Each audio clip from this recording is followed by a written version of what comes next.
Kuleg Soliman ang malupit sa katotohanan. So, mga kabunyog, mga kababayan, sana po ay talagang maging totoo na. Maging totoo itong sinasabi ni Ombudsman Boying Rimulya.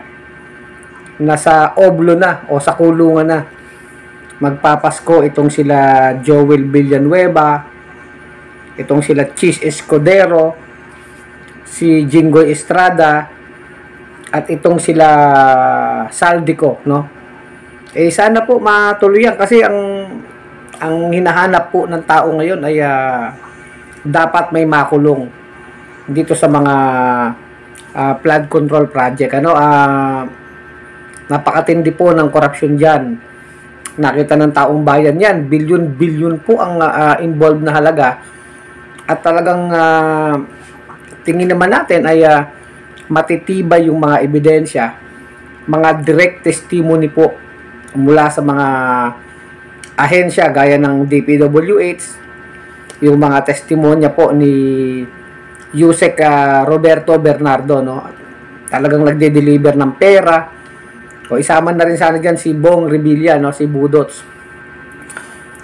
Bakit po mahalaga, mga kabunyog, na makita ng taong bayan na may makulong dito sa korupsyon na ito, no? Kasi alam niyo po, mga kababayan, mga kabunyog, madami na po nga pinagdaanan ng bansang Pilipinas. Madami tayong narinig na ng mga issue ng korupsyon, mga iskandalo. Mula pa po nung panahon ni Ramos, ni Erap, panahon ni Gloria Arroyo, kahit po yung panahon ni Pinoy, panahon ni Duterte, ngayon panahon ni Marcos, no? Bawat administrasyon po, hindi naman nawawala ang mga kurakot. Pero ang problema po talaga ng ating hustisya, walang nakukulong na mga malalaking buhaya, no? Kung may makukulong man, yung mga maliliit na isda lang, mga dilis lang ang mga nakukulong. Halimbawa yung sa Janet Napoles sa PDAP scam, ang nakulong lang ay yung mga staff ng mga senador, tapos si Janet Napoles.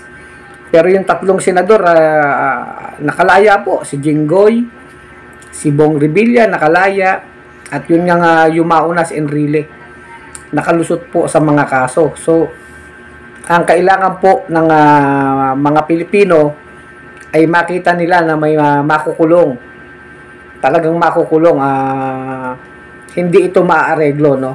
Ang problema natin dito, mga kababayan, kung bandang huli ay lalamig yung issue na ito at balik na naman sila sa kanilang dating racket, pabaguhin lang nila yung forma, yung paraan na mas hindi sila mahuhuli. Ganun po lagi yung nangyayari, no?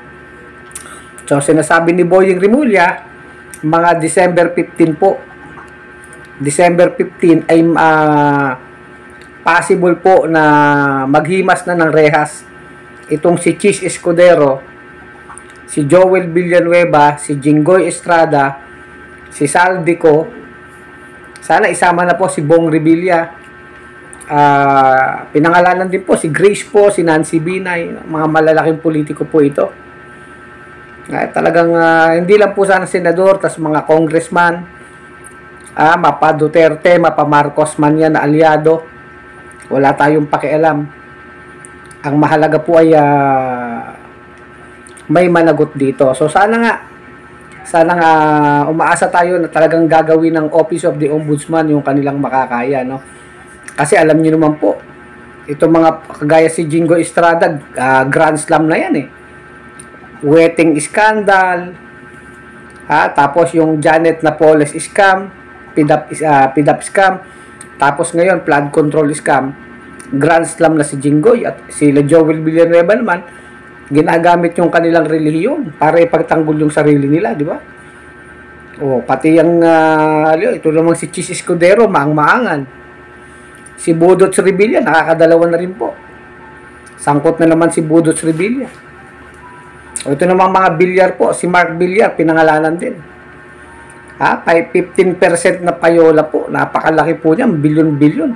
15% na SOP, binulgar din po ni Yusek Bernardo, itong si Mark Villar na Bunyog, bunyog, halikan na kasama ka.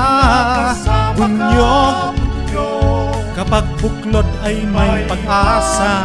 Luzon, Visayas, Mindanao, isa ang pananaw. Sa bagong Pilipinas ang bunyog isisigaw. Bunyog, bunyog.